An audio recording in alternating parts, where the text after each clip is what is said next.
Welcome to the Python short course. If you're new to Python or programming and you've always wanted to learn the basics of software development skills, then this course was designed for you. Python is an extremely popular programming language, and rightfully so.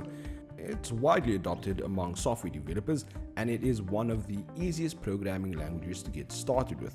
Becoming proficient in Python can open an array of career opportunities for you in fields such as data science, artificial intelligence, robotics, and even software development. Throughout this course, you will learn the basics of the Python programming language. From variables to operators, conditionals, and loops, we'll cover it all. And we'll do this by adopting a practical approach in each and every lesson.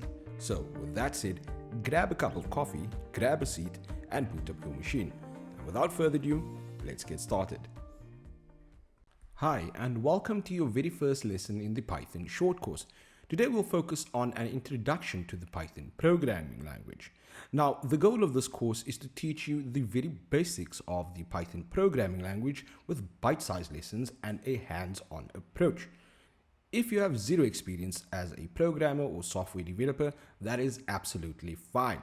By the end of this course, you should have the confidence to explore intermediate concepts in Python programming going forward. With that said, let's have a look at the objectives for today's lesson. Now, the objectives for today's lesson is as follows. First, we'll explore the Python programming language in a bit more detail. We'll have a look at what exactly Python is, the use cases of Python, and we'll also explore some of the characteristics of the Python programming language. Next, we'll move on to our practical demonstration where we will actually install Python as well as the IDE, otherwise known as the Integration Development Environment. And finally, we'll move on to creating your very first script. Wonderful. Now let's answer a very obvious question that might come to mind, and that is, what exactly is Python? So Python was first developed by Guido van Rossum, its founder, who has stepped down in 2018, and the software is now maintained by the Python Software Foundation. Python is considered a high-level programming language, which implies that it is a programming language with strong abstraction from the details of a computer. And this brings us to the characteristics of the Python programming language.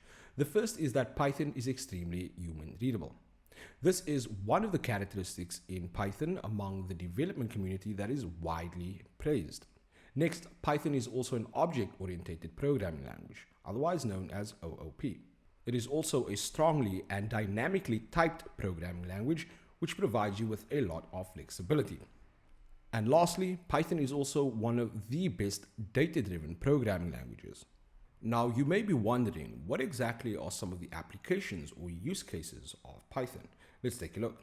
Python is widely adopted among data scientists, among developers who specialize in robotics, among engineers with a background in Internet of Things or IoT, artificial intelligence, otherwise known as AI, and it's also frequently used in software development. So why exactly should you even take the time to learn Python in the first place? Well, first of all, as we mentioned before, it is a very easy language to learn, especially for beginners. It is widely adopted among software developers in general, as we just mentioned. It is also the most popular programming language according to the PyPL index. Lastly, it is supported by an array of software stacks. So, regardless of the stack that you are working on, you'll most likely run into the Python programming language at some point. Now, here's an example of a piece of Python code. Take note of the syntax, and you can actually see some of the keywords can be found in the English language as well. For example, we've got the keyword for, in, and print. So what exactly does this piece of code do? Well, in the first line of code, all we've done was we've created a list of cars and we've assigned this to a variable called carList. In our second line of code, we've created a loop where we call every single car in our list, assign that to a variable car, and then we print each instance of the car in our list out to the screen. Now, this is not a live demonstration of code, but we'll get to this point eventually. Wonderful, and this brings us to the practical demonstration of this lesson, where we'll focus on installing the Python programming language as well as our IDE. So, without further ado, let's dive right in. Now, in order to get started with Python, there are a couple of executable files that we'll first have to download. Notice that I am working on a Windows machine. The first installation is going to be the actual Python programming language. To find this, you can simply just run a search in Google on Python. Generally speaking, it's the first result that you're looking for under www.python.org. So once you've been greeted with this interface, you can go ahead and browse through the material and the documentation if you'd like, or you can head straight over to the Downloads tab over here. And once you've clicked on this, you'll be presented with all the downloadable versions over here. Again, take the time to work through the documentation if you'd like to take that approach. So I'm going to click on the Download Python tab or button over here, and this is going to download Python for me. In your case, if you are working on a Linux machine or a Mac OS machine, feel free to go ahead and opt for the one that's compatible for your operating system. The next piece of software we want to download is the PyCharm Community Edition. This is quite important because there are two versions of PyCharm. The first is the Professional Edition, which does require a paid license, whereas the Community Edition, on the other hand, is free. So let's maybe just open up this in a new tab. And this is what the home page looks like for PyCharm. Now, as of this recording, if you click on the Downloads tab over here, this is going to download the Professional Edition, and that's not what we want. We want to work with the Community Edition. So I'm going to head back over to my browser, and I'm going to look for the one that says Other Versions over here. So I'll click on this link, and this is going to redirect me to this URL at the top over here. And once again, you want to select the Community Edition. Note that you can select the OS, which is compatible for the version of Python that you are going to be running. In my case, I'm going to select Windows. Now I'm going to cancel this download because I already have the Python programming language and PyCharm downloaded in a separate folder. So I'm going to skip straight to that step, and these are the two files that you would want to download. I'll click on the Python instance, the actual language, and I'll simply go ahead and add the Python exe to my path variable. I'll simply go ahead and click on install now, and this should be fairly quick depending on the machine that you are working with. Now, once the setup was successful, you'll be greeted with a success message. I'll go ahead and close down this window. Next, I'm going to install PyCharm. So I'll double click on this, and I'll simply say run.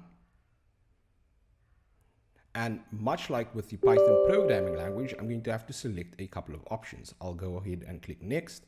I'll select the default location, and I'll tick all of these boxes over here.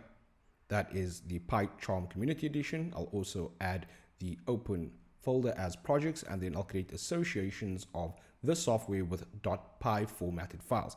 And then lastly, I'll add the path variable once again.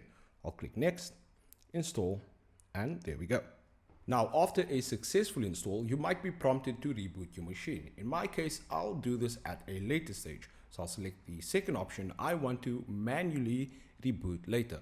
I'll simply click on finish, and that's it. That's all that's actually required to install our PyCharm as well as the Python programming language. So with all of this out of the way, let's hop into the PyCharm interface and create our very first script. Now, to get started with my very first script, I'm simply going to locate PyCharm. And if I click on my start menu under recently added, I should see the installation over here. If you don't find the installation over here, you can simply just start to type in PyCharm. And with the first result, I'll click PyCharm Community Edition. I'll select this, and this should open up the user interface for PyCharm. Now, the first thing we need to do is we need to go ahead and set up a new project. So I'll select new project, and you want to make sure that your base interpreter points to wherever it is that you decided to install the Python programming language. Remember, this was the first piece of software that we added, and make sure that you're pointing to the executable file. Now, I'm going to set up a new project structure over here, and I'll scroll down to my D drive, and I have this folder called Introduction to Python. I'll simply select lesson 1, which is a folder I created. And if you don't see this folder under your tree structure, you can actually go ahead and create this by simply clicking on the new directory. I'll say lesson 1. I'll click OK. and I'll make sure that I'm pointing to this folder for my project. I'll then click OK, and I'll say create. And this is going to create a brand new project environment from scratch. So give it a bit of time to load. And there we go. We now have a new default project that was created by PyCharm. I'll go ahead and get rid of this notification, and I'll untick the circle over here. So if I run the script by clicking on the play button at the top over here, this is going to generate an output of hi PyCharm. Now, we don't have to go into the details of what's happening over here, but essentially we've created a function that does something specific, like the output message of hi PyCharm, and that's all we need to know. At some point, we will get into functions. This is what is known as the main script, the entry point of our application. And you can actually see in our environment at the top of here, this is the script that we are running. So if I remove this, and if I wanted to create my very own script, I could easily do that by simply deleting all of the text we have over here. And I'm going to start from scratch with a very simple and the legendary hello world. Now, if you do come from a programming background, this is something you've probably done 1,000 times. So I'll simply say print, which is a built-in function in Python, and I'm going to print the words hello world. So look at what happens when I run this script again. If I click on the play button over here, I now have a new message at the bottom that says hello world. And that's it. That is how easy it is to write your very first script in Python. Now, you might be wondering, do I have to go through all of this setup? Do I have to install all of the software? Is it really necessary? Well, not always. If you really want a Python environment on your local machine, I do suggest installing the software as we've done throughout this tutorial thus far. However, there is an easy way to play around in a sandbox environment where you don't have to install the software. And this is particularly useful in the event that you find that the software is just not installing on your system. So to achieve this, we can use a cloud piece of software to run all the Python scripts. And again, for the most part of this course, the cloud or sandbox environment should be just fine, except for when we start working with Python modules. Now, let me go ahead and show you exactly how to access the sandbox or the cloud environment so that you don't have to use all the software that we've installed in this tutorial so far. Now, if you'd really like to make use of the online IDE, you can simply run a search in Google with the keywords online Python IDE. You'll notice that there are a bunch of examples that you can use. In my case, I'm going to select the one by programwiz.com. So I'll simply click on the second option over here. And the really cool thing about this piece of software, apart from the annoying advertising, which you can pretty much ignore for the most part, is the fact that everything is handled on the cloud. Even the base interpreter is located on the cloud. So I'm going to delete all the text over here. And if you want to skip the entire installation process that we've gone through previously, then you could simply just access this piece of software. And I'm going to run that exact script that we had, the hello world script, and take a look at what happens. So this is my script. This is my main Py document.